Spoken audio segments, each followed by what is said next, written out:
Prairie Mosaic is funded by the Minnesota Arts and Cultural Heritage Fund with money from the vote of the people of Minnesota on November 4th, 2008, the North Dakota Council on the Arts, and by the members of Prairie Public.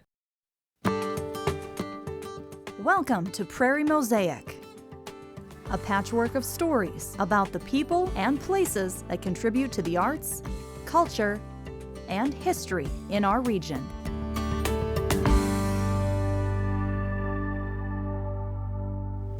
Hi, I'm Bob Dambach. And I'm Barb Gravel. On this edition, we'll learn about a groundbreaking film that focused on North Dakota politics.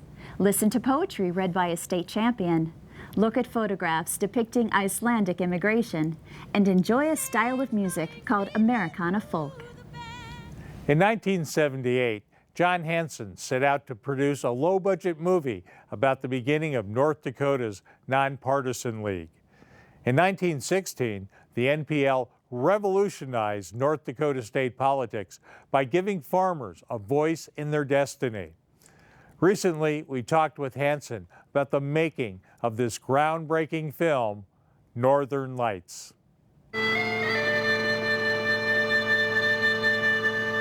We shot this film in no time at all for no money. You're going to be sold on it too. Next few months are going to be critical. Oh, come on. Don't get started on the league again. My grandfather told me stories about the Nonpartisan League when I was a kid because I spent summers on the farm. I didn't know what it was. We didn't study it in high school, as far as I remember. So I really didn't know a thing about it. And so that was the first nugget, was way back when, of course, I didn't even have any idea of becoming a filmmaker. And then as time went on and I joined Cine Manifest, Rob and I were partners, I decided I want to make a movie in North Dakota. What do you make a movie about? Hey, the Nonpartisan League.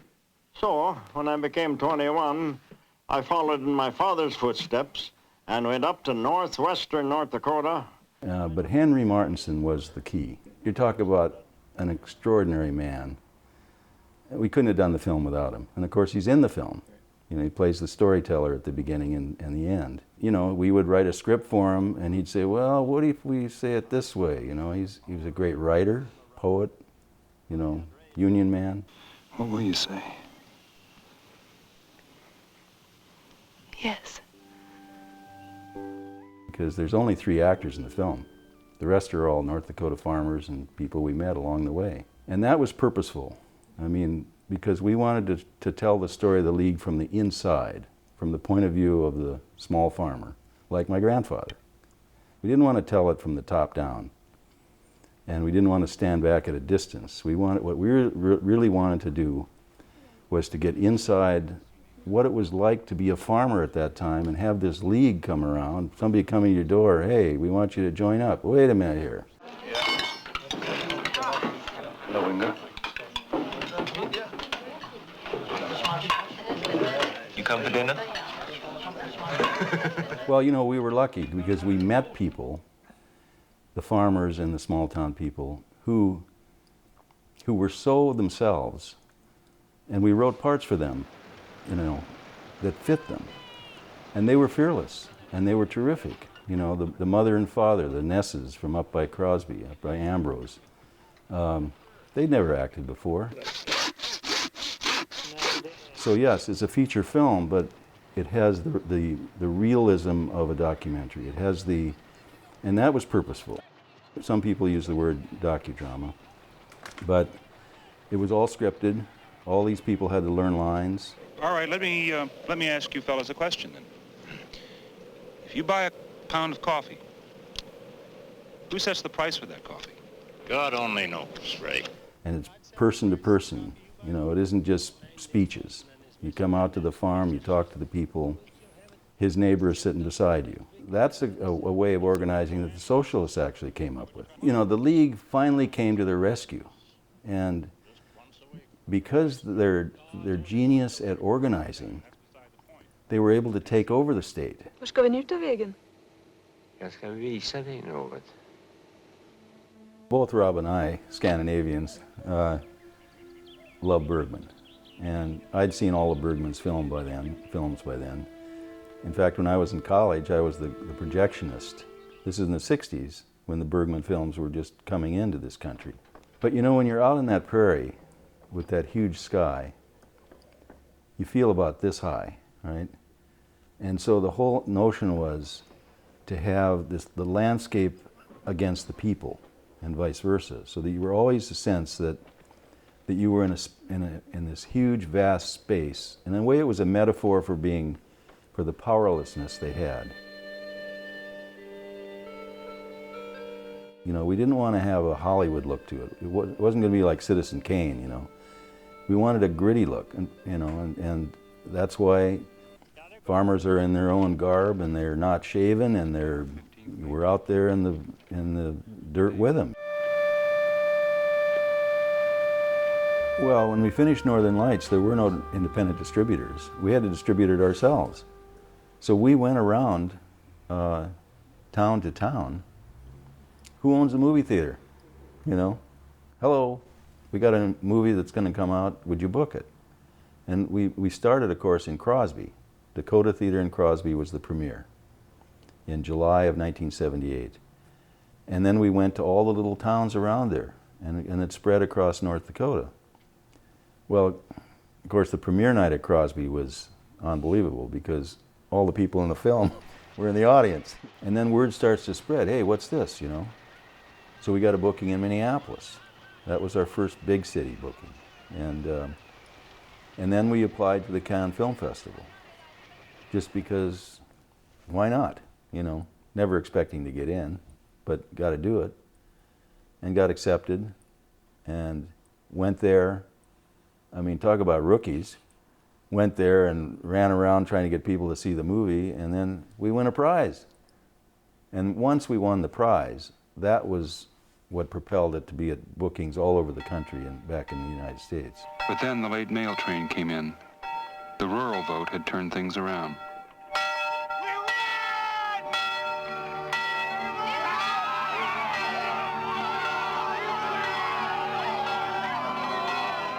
And so it touched a nerve. Just like the Nonpartisan League had touched a nerve back in the old days, Northern Lights in some way touched the same nerve with these small town people. And then, of course, went on to be seen all over the world after that. On the banks of Lake Winnipeg, a man of Icelandic ancestry collects and protects photographs from around the world that record Icelandic immigration. He has shared these images over the years for exhibitions in museums throughout North America and even Iceland.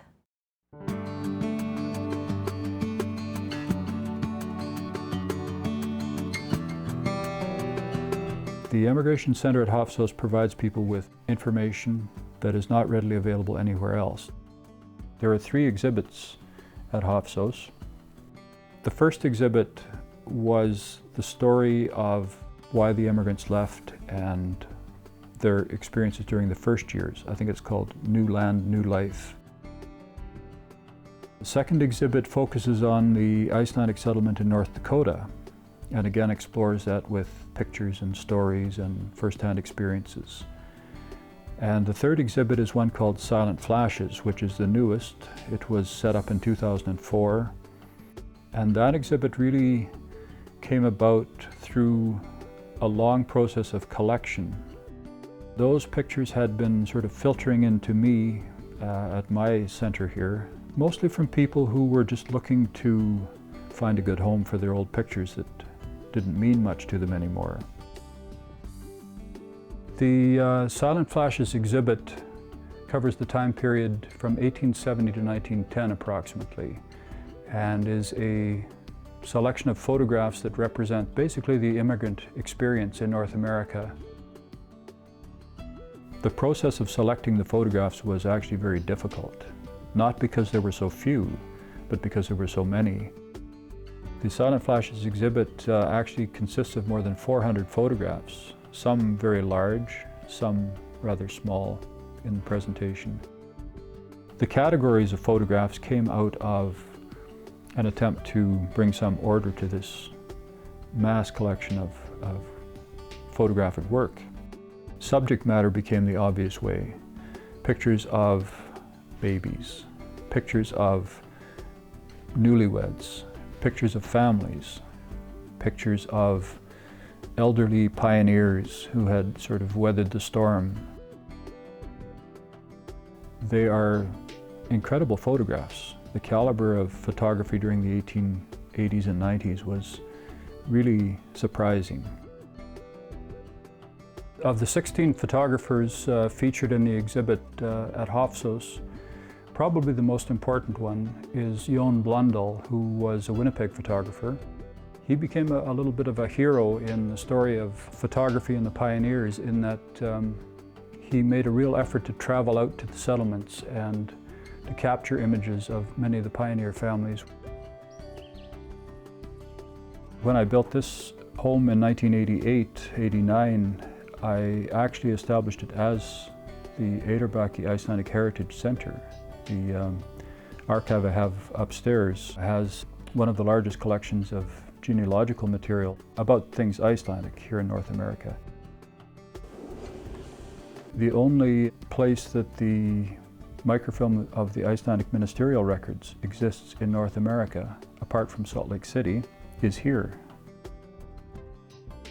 Well, I grew up as a farm boy in western Manitoba with the soil of Manitoba under my fingernails, so no Icelandic input there really, but my mother did always have a few stories, and we had little remnants of culture like the cooking and the odd custom like opening our gifts on Christmas Eve, and we always knew of this connection. And of course, people like to be related to famous people, so we heard that we were related to the explorer Vilhjálmur Stefansson, and that we were descended from a bishop back in Iceland. And these were things that sort of fired the imagination of a prairie boy. I remember sitting down at the kitchen table with my mother and a big piece of paper, and just from her knowledge, we drew up a family tree. The Department of Icelandic had been established at the University of Manitoba in 1951. There I was able to, again, connect with the information about Iceland, about the culture, about the history, etc. And from there it was 3 years at the University of Iceland. Learned the ropes of doing genealogy at the National Archives, and came back to Canada and have been at it ever since. The idea of the exhibit itself was sort of a natural outcome of this collecting process, and the opportunity to present those pictures to the public came with the invitation to work at Hofsos. I field a lot of questions and inquiries, both from North Americans and people from Iceland as well. The Icelanders, of course, want to know about their relatives who emigrated and what became of them and what their lives were like, and if they have any relatives in North America and how they can find them. People from North America go to Iceland looking for relatives as well, but they are also looking for their ancestral homesteads. They're also looking for genealogical data that will tell them about the past and about their ancestors. There's a stigma attached to the emigration, and there are different reasons for that, but basically it's not viewed as a positive story so much. It was a very beneficial and necessary thing, and it's something that the Emigration Center helps to educate everybody about. Poetry Out Loud is a contest that invites students into the world of poetry. This program helps students develop public speaking skills and learn about their literary heritage while boosting their self-confidence. Julia Johnson of Shanley High School in Fargo is the winner of North Dakota's 2014 Poetry Out Loud state competition. I am the people, the mob, the crowd, the mass. Do you know that all the great work of the world? Poetry Out Loud is a competition that starts in your classroom and then it moves up through a couple different levels. Then you end up doing a larger school competition, and whoever wins the school competition will go on to the state competition. And then who has ever crowned the winner of that will go to the national competition in Washington, D.C. If you make it to state, you are supposed to have 3 poems prepared, and there are basically 2 requirements. 1 poem has to be 25 lines or fewer, and then 1 has to be pre-20th century. To find my poems, I went to the Poetry Out Loud website online, and they have a whole anthology of poems, and there are hundreds of poems on there. It takes a while, especially if you're going from A to Z, but there's a poem out there for just about anyone. The judges aren't necessarily looking for like massive hand gestures or anything. They're seeing how well you can convey the poem and the poet's message through your voice, like the tone of your voice. So they're not looking for it to be big and almost theater-ish, but they're looking at it to be more that you can actually understand the message without all of that. Vigil strange I kept on the field one night, when you, my son and my comrade, dropped at my side that day. One look I but gave, which your dear eyes returned with a look I shall never forget. One touch of your hand to mine, O boy, reached up as you lay on the ground.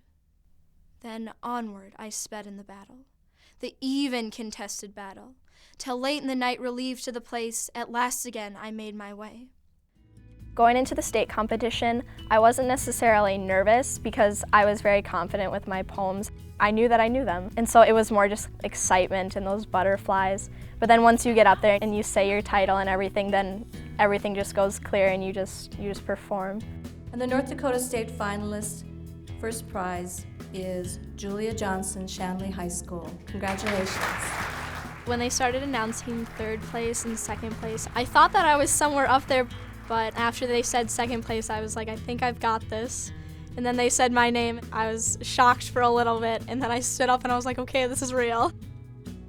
When I first started kind of looking at poetry, and when it started like freshman and sophomore year, I didn't really know what I was reading. I was like, it's just poems, it's a bunch of words. But now that I actually like look deeper into the meaning of poetry out loud, and you actually start looking at your poems, and you're not just memorizing your poems, you're learning your poems. You are completely understanding them, and you know them inside and out, and you almost feel like you're with the poet as they were writing it.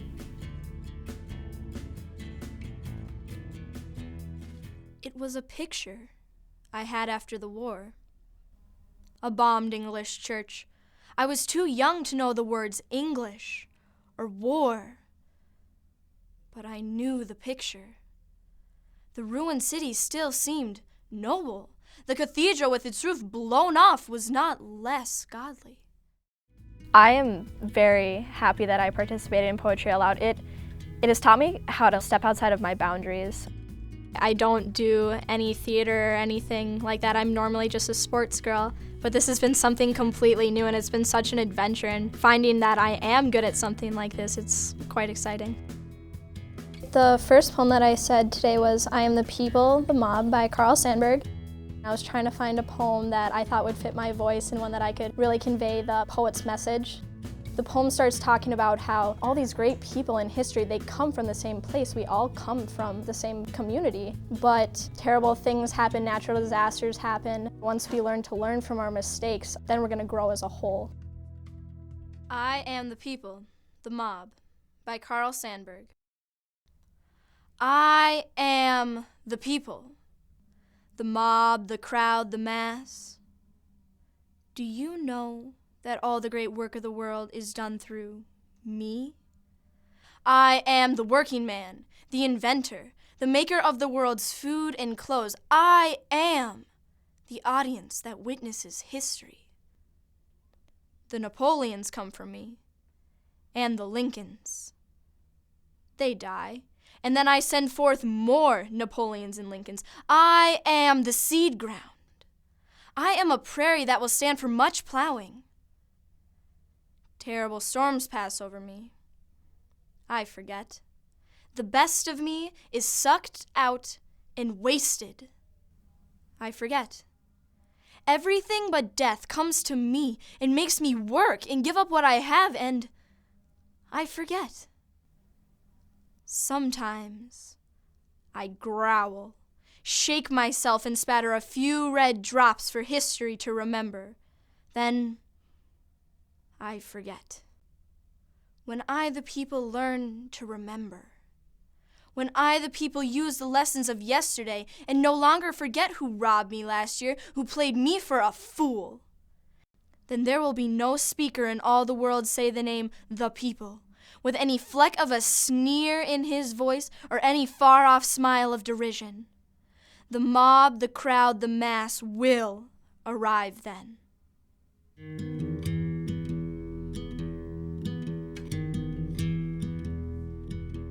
Andra Suki was raised on a beef and wheat farm in western North Dakota, where music was a big part of her family's life. She participated in festivals, musical theater, and several bands before moving to Minneapolis.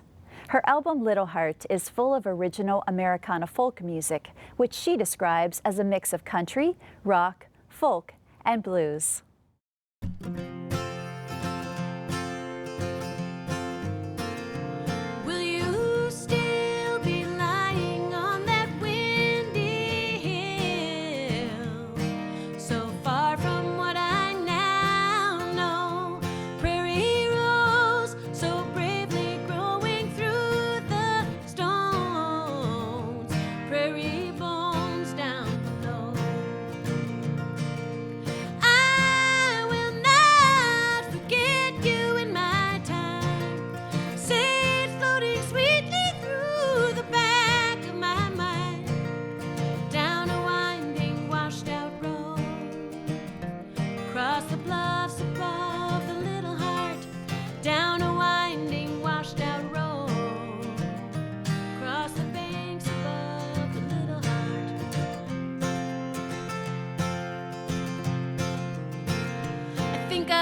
Thank you for joining us for this edition of Prairie Mosaic.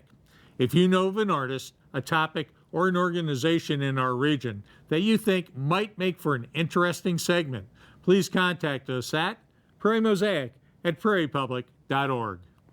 I'm Bob Dambach. And I'm Barb Gravel. Thank you for joining us for this edition of Prairie Mosaic.